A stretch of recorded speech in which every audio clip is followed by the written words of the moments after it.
o pessoal acha que a meta do próximo ano ou do próximo trimestre, enfim, depende de como a empresa trabalha, tem que ser sempre maior do que o anterior. Isso. É importante, por exemplo, fazer a análise completa. Já vem a piadinha. Nossa, e ano que vem? Quanto que vai ser? Por exemplo,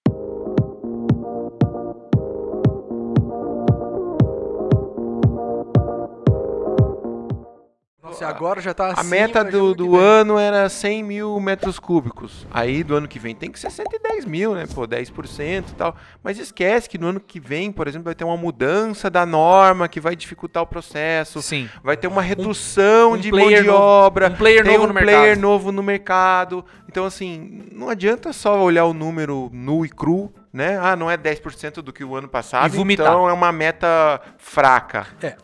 Mal feita. A não ser que, pra esse tipo de coisa, eu quer aumentar, por exemplo, 10% da nossa produção aqui. Cara, o que eu vou fazer pra que isso aconteça? Eu vou ter investimento no mesmo nível pra garantir que essa condição exista? Então, eu vou aumentar minha força de trabalho, eu vou expandir linha, eu vou ter uma caralhada de coisa. Exatamente. Aí, às vezes, o gestor é. precisa de investimento, né? Colocar lá mais um equipamento, investir em outros equipamentos que vai dar maior produtividade, vai ter que contratar mais gente, Exato. e aí nega tudo. Não, isso aqui não, a gente não está investindo agora, nós estamos no momento, você não está entendendo? É um momento de redução de custos, né? Então, não tô entendendo, então. Eu porque não tô entendendo. assim, você quer que aumente a meta, mas não quer me dar Recursos, recursos. Mas não se esqueça, a gente tá falando de gestão da mudança, tá falando de como fazer as pessoas entenderem que elas precisam não ser o obstáculo a mais do processo, né? Então a gente tá falando de comunicação. Você já começa lá no começo, negócio de meta, já começa a explicar para as pessoas. Então você vai dar uma meta, por exemplo, de EBITDA para as pessoas nem sabem o que é EBITDA. Comunicação você precisa informar, porra. Né? Você vai falar sobre reclamação do cliente. Tem empresas que os caras que trabalham lá dentro nem conhecem quem são os clientes. Exato. Então eu acho que comunicação é importante para você trazer o envolvimento das pessoas. As pessoas precisam fazer parte da meta para que elas possam comprar o negócio, né? E por isso que eu acho que o envolvimento no processo, que é o último item que a gente vai falar aqui, que tem 3 bolinhas, que é: tá conectado com a rotina das pessoas? Teve sessão de negociação? Ou a meta foi lá e jogou e o cara saiu andando? Teve Nemawashi, isso é do Hoshin Hari, né? Que é o consenso. O consenso é: eu preciso convencer o André que aumentar market share é importante.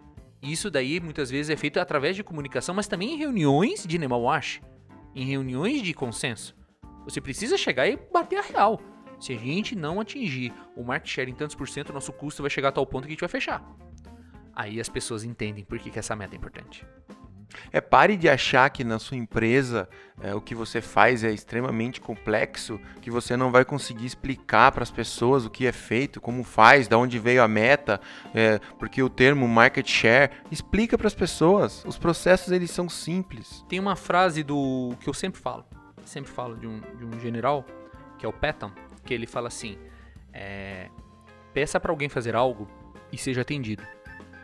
Diga para alguém o que você precisa e seja surpreendido. Então, assim, às vezes você chega e, é claro, a gente tem falado muito aqui sobre estratégia. Ó, essa é a direção, papapá.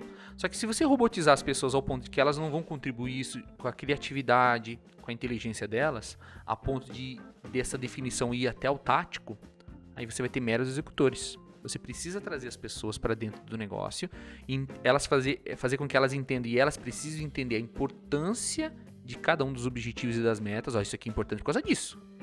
Você entendeu? Entendi. Aí vem o catball, que é a negociação. Entendeu? Aí vem a negociação. Você tem que chegar pro cara e falar assim: dá pra fazer? Não dá. O que você precisa? Precisa de um retrofit. Quanto que custa? Levanta. Isso é negociação. Negociação não é chegar assim: eu só vou pegar essa meta se você me der tal coisa. Não é isso. Não é chantagem. Né? E o Nemawashi, aqui que a gente tá falando, é consenso. E você chegar pro cara e tem que explicar a real. A gente tem que fazer essa meta por causa disso daqui. É muito interessante, né? Você vai às vezes em reuniões e aí fica essa reunião choradeira. Mas me deram isso aqui, mas você vê, não dá pra fazer, porque a máquina lá, igual o nosso RPG corporativo lá, quando o cara explica da empilhadeira, porque a baianinha lá, não sei o quê, a mineirinha não consegue, a empilhadeira não carrega, porque não sei o quê, Pô, a primeira pergunta: você já viu quanto custa pra consertar? Pra consertar? Você já viu quanto custa pra melhorar e você chegar na capacidade que eu tô pedindo? Cara, não tem um diretor, não tem uma pessoa de gestão que receba um orçamento e não ache isso fantástico, claro, e fale assim: Pô, o cara me trouxe a solução, me disse quanto custa, está na minha mão decidir se eu vou investir ou não. Eu vou ver aqui a viabilidade. É básico ver uma viabilidade. Esse cara tá me dando um presente. É o sonho do gestor, é fazer uma análise de viabilidade. Porque todo gestor pega essas coisas na mão, ele fala assim, ele tá Payback. acostumado a receber problema. Sim. As pessoas só recebem problema. E isso até me irrita, porque tinha um gestor meu que falava assim até. Eu falava assim, isso aqui é difícil de fazer por isso. E ele falava, cara, vou te falar um negócio. Quando você me disser que alguma coisa não dá pra fazer, você tem que me dizer o que tem que fazer pra aquilo acontecer. Vai custar tanto, vou ter que trazer X pessoas, vou ter que fazer... Cara, me dá um caminho. E ele me falou isso, cara, eu tinha acho que, sei lá, uns 22 anos, na Falcone, inclusive. E aí isso me marcou, cara, me marcou de uma forma que eu falei, cara, realmente, né, faz sentido. Então, pra tudo que eu vejo hoje, em cima dessas situações problemáticas, o pessoal fala, dá pra fazer? Eu falo, cara, tudo dá. Eu falo, agora, cara, tudo dá, tendo tempo, recurso, cara, tudo dá, cara. Que dica que a gente dá pro cara que vai desdobrar metas, seja ele um empreendedor, ou seja o cara do departamento de qualidade, ou um gestor, né? Quais são as dicas pra fazer a equipe dele se envolver? Eu acho que... Porque vocês estão entendendo que a gestão da mudança, que é essa última parte aqui da sustentação, é o seguinte. A gente desdobrou. Existe uma sustentação aritmética da meta. Mas precisa ter uma sustentação humana de motivação e vontade das pessoas. Albino, a primeira coisa é assiste esse nosso BizuCast e entende isso que nós estamos falando. E leva isso a sério. Se você trazer uma pessoa, botar sentada na sua frente e falar assim, de uma forma simples, porque você pode ficar o dia inteiro falando sobre isso. Isso é óbvio. Só buzzwords.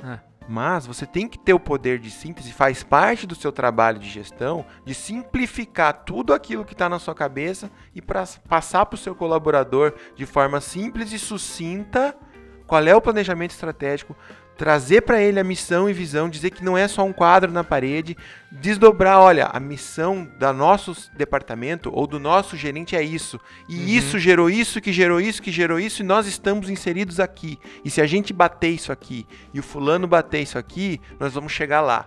É assim, é simples, ninguém é burro. Os grandes líderes são bons contadores de história. Eu gosto daquela história, da frase do Flávio Augusto, que ele fala assim, cara, no final somos todos vendedores. Ou você vende um produto, você vende uma ideia, você vende um sonho, você vende... né? Como que você pode se declarar um gestor e você não está disposto a convencer os caras que estão no barco com você a seguir um negócio? Tem um ponto que eu acho que resume bem tudo isso que o André comentou e que você falou também, Albino, que é sobre... como que eu garanto o envolvimento das pessoas nesse processo? Para que elas se sintam importantes nisso também, que nem o André falou. Sim, que claro. não seja um número na parede, que não seja só uma forma de cobrança, sabe? Porque uma coisa que eu vejo bastante são pessoas que se sentem muito cobradas, mas também não entendem o motivo real daquela cobrança. De falar assim, e não se sentem inseridas naquilo. Então elas têm que se sentir envolvidas no processo. Tem um propósito. Um buzzword nesse sentido, mas é que é de uma corresponsabilidade junto à empresa. Entendeu? Claro. Porque de falar assim, cara, puta, se eu não fizer isso aqui, cara, eu tô falhando com a empresa, sabe? No sentido de, não de culpa, mas de falar assim, cara, puta, eu tenho a minha função é importante, sabe? Eu acho muito legal, cara, quando você vai no chão de fábrica, no processo, e você às vezes encontra um operador que tá desperto para esse tipo de coisa. Tem gestores que falam assim, pô, fulano lá, puta, aquele cara é muito chato e enxerido. Mas agora, por exemplo, pô, não é bonito você ir lá falar com um colaborador lá, o cara saber do market share, de que ele tá produzindo ali para manter a qualidade, porque ele sabe que o cliente tal lá reclama de tal coisa. O cara tá envolvido do que aquele que só vai lá e aperta o botão e que número eu ligo quando dá besteira no processo. Exato. E para finalizar aqui o episódio, eu quero dar fechar aqui com a minha palavra aqui, que eu gosto muito de um cara chamado Simon Sinek. E ele fala sobre a importância da gestão, sobre você deixar claro para as pessoas o propósito das coisas, sabe? E eu já vi isso várias vezes de maneira real na minha frente. Quando eu pedi para as pessoas fazerem coisas e eles sabiam que eles tinham que fazer porque era importante. Mas quando eu expliquei o propósito, para o que aquilo servia, qual seria mais do que um impacto só de a gente tem que fazer isso porque é o nosso trabalho, sabe? Diz assim, você tá vendo? Quando você faz isso, você garante o emprego daquelas pessoas e daquelas ali. Exato. Cara, é incrível o poder de você colocar propósito no negócio. Pra mim, metas, se você não tá engajando as pessoas, você não tá fazendo o teu trabalho, e daí assim, não escuta esse negócio de eu não tô fazendo meu trabalho e fica se martirizando, jogando chicote nas costas. Coloca no lugar uma ação de verdade. Qual é essa ação de verdade? Chama a tua equipe. Explica por que eles estão ali. Começa pelo básico, se for o caso. Ah, mas eu vou ter que fazer umas 3 ou 4 reuniões. Resgata, às vezes, uma coisa que é como se fosse um pai que não conversou com o filho nunca. Começa por aí. Quais são os objetivos da empresa, missão e visão? Quais são os objetivos de missão e visão da minha área? Eu nunca fiz isso. Então desenhe, cara. Nem que seja... improvisado, mas escreva para depois você entrar aqui nas metas, porque eles são seres humanos, eles precisam do mesmo respeito que o diretor também, porque o diretor, quando ele chega para você e fala assim, aumente o market share, por que você aceitou isso? Porque você tá olhando a estratégia como um todo. Como é que você espera? Pega um filme, pega lá o Vingadores e coloca o cara para assistir só a cena lá que o Homem-Formiga entra na van lá e o cara não vai conhecer a história, não conhece os personagens, e você quer que o cara participe? Tá de brincadeira. Termina aí vocês. Tenha uma boa vida, pessoal. Até o futuro.